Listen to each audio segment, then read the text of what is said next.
Who Framed Roger Rabbit is a true story, and it's also a movie that works on several levels. Today, it's largely remembered as a watershed moment in special effects when they use CGI to blend live action and hand-drawn animation in a way that's possibly never been equaled. And it's remembered for the notoriously sexy Jessica Rabbit, who the Disney company is kind of backpedaling away from. I'll get to that in a minute. One aspect that today is hard to comprehend is the cross-studio brokering necessary for this film to even exist. In 1987, having Daffy and Donald Duck on screen together, let alone Mickey and Bugs Bunny, was unthinkable, and the studios haggled it out down to the number of frames which each character would appear in. We were a long ways away from studio collaborations like Ready Player One or Spider-Man No Way Home. The making of stuff is all interesting, I suppose, and it's been covered well elsewhere, but for me, this is a great movie about Los Angeles. It tackles show business, obviously, but also deals with our local politics, racial inequality, sexual inequality, geography, and the most important topic in Los Angeles,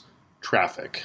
Who's got time to wonder what happened to some ridiculous talking mice when you're driving by at 75 miles an hour? And now for the most terrifying part of our journey, the return to civilization and Los Angeles freeways. Now, I love just about every movie about Los Angeles. Pulp Fiction, Swingers, Reservoir Dogs, any Philip Marlowe movie, Inherent Vice, Big Lebowski, Killer of Sheep, Grand Canyon, Boys in the Hood, LA Story, Friday, you name it, I'm all over that. Part of that is mapping the on-screen adventures onto the geography that we know so well living here, and then nitpicking when they get it wrong. La La Land was kinda lame because it had the nerve to throw real life out the window, like an empty Griffith Observatory that lets these two randos in for a date, or people who are driving downtown and the traffic is terrible so they find parking that somehow does not include homeless camps. Once Raymond Chandler, a real-deal Los Angeles expert, talked about the Santa Ana winds affecting his bar in Hollywood, and the Santa Anas mostly affect people out way by the Cajon Pass in the Inland Empire. So nobody's perfect. And immediately after I wrote that, the Santa Anas ripped through Los Angeles County and toppled a tree in my own backyard. So nobody's perfect. Admittedly, the geography in Roger Rabbit is a little bit wacky. Toontown is across the street from the Acme Gag Factory and Maroon Cartoon Studios, as you see when the wall of the Gag Factory gets knocked down at the climax. But Eddie Valiant has to take a tunnel, a famous one that runs under Griffith Park, to enter it. That makes for a dramatic reveal, and it also places Toontown somewhere near Universal Studios or the Disney lot, north of Hollywood and downtown. But there's a tantalizing fact that the Chavez Ravine, which is just a couple miles away from that famous tunnel that Valiant takes, was once a burgeoning Latino community, one that was bulldozed, just as Judge Doom planned, to make way not for a freeway, but for Dodgers Stadium. And many of the Chavez Ravine structures were actually relocated to Universal Studios to serve as sets. Hey, it's Atticus Finch's house. The Mystery's plot is basically Judge Doom plotting gridlock and gentrification. He plans to bulldoze a Toon community to make way for a freeway, just like the slums of Paris being turned into broad avenues for the glory and protection of the ruling class, and just like it really happens everywhere. Now, this is a true story. The Red Car, Los Angeles' public transportation system, was bought out by gas companies and dissolved, just like in Roger Rabbit. We've tried to rebuild public transit for decades since, but cities, communities, and special interests have continually blocked most progress. As of writing this, there are still cities trying to block public transit to Ontario Airport. And good luck getting to LAX without a car, or honestly, with one. Fun fact, that is Danny Scafuto on the back of the trolley smoking cigarettes. We went to high school together. He's never going to see this video, but if he does, hey Danny, what's up? The culture of Toontown we have to take seriously. 1930s Los Angeles was deeply segregated. Little Tokyo, Chinatown, Sugar Hill. There were even voluntary enclaves for British expats. If you scratch the surface of Roger Rabbit, you'll see that it's a movie about Black Hollywood. The industry will let toons be clowns, toons can be threats, toons can be sex objects sought after by rich industrialists, but toons cannot be people. The best part is, they work for peanuts. This is probably ridiculous overanalysis of a cartoon comedy, but I will put this out there. Roger Rabbit is a better Los Angeles movie than Chinatown, which has a very similar plot, and it includes zero Roman Polanski. Funny enough, Disney never really grappled with the subtext of its own movie. Roger and Jessica quickly became merchandising favorites, and the company sought to shoehorn Roger in as a new member of their pantheon of cartoon stars at the parks, completely ignoring his origins, which were a Tex Avery meets Looney Tunes psychopath. The only Disney things about him was his gloves and his pants. Now, you can't fault Disney for smelling money to be made, but as time goes on, they have been typically unable to reconcile the public perception of the character with the actual content of the film. Nightmare Before Christmas's Jack Skellington is the same story. He's a narcissist who ruins Christmas. It should belong to anyone, not anyone in fact, but me! And nearly gets Santa Claus murdered. But Jack Skellington sells merch. Similarly, Disney took Roger Rabbit, a movie about alcoholism. I didn't know where your office was, so I asked the newsboy. He didn't know, so I asked the fireman, the greengrocer, the butcher, the baker. They didn't know. But the liquor store guy, he knew. Police brutality, racism. Get this straight, meatball. I don't work for tones.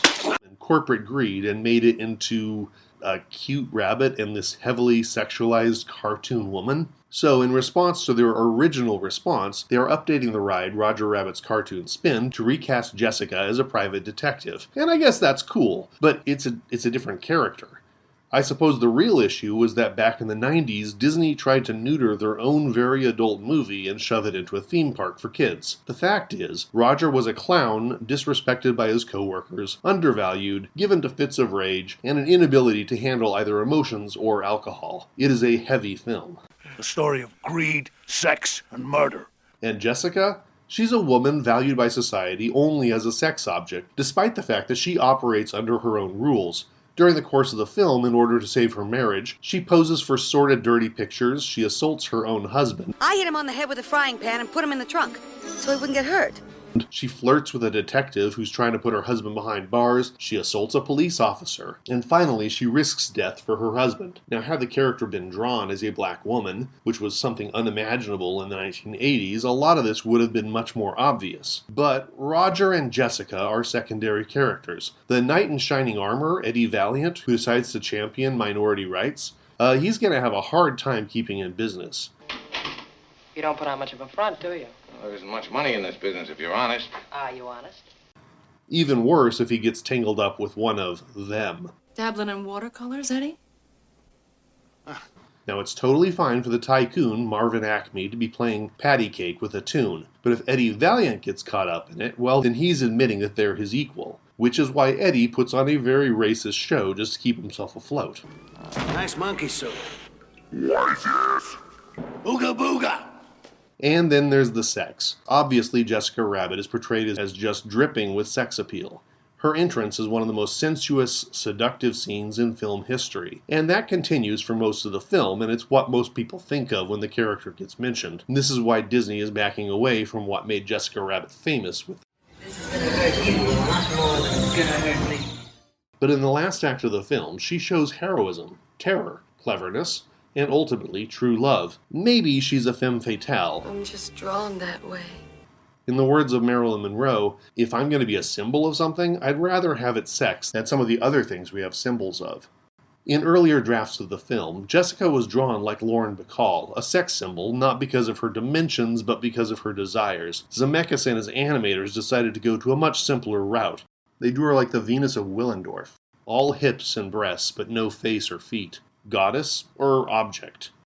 I think the movie succeeds, unlike subsequent merch sales. Jessica Rabbit is a fully fleshed out character, thanks to the animators and Kathleen Turner. Amy Irving's singing doesn't hurt. She uses the tools at hand in her absurd world to defend her man, or her rabbit. This is the underbelly of a movie that is, on the surface, kind of a miracle. A miracle of special effects, of cross-studio synchronicity, of genius casting. I mean, seriously, the Kingpin from The Long Good Friday cast as an LA private detective, and it could have gone a lot worse if they'd gone with a more traditional leading man. I mentioned those Los Angeles movies earlier in this review, Inherent Vice, The Big Lebowski. What those movies share is more than just a locale. Each takes the formula of film noir and subverts it by putting the wrong people in the right roles. This could mean a doped-up Joaquin Phoenix muddling his way along, or a far more stoned bowler not even realizing that he's in a mystery until he's already solved it. Or a bitter has-been who hates cartoons, navigating his way through segregation and transportation and lust, in a world where Dumbo works for peanuts, and Betty Boop has been reduced to selling cigarettes.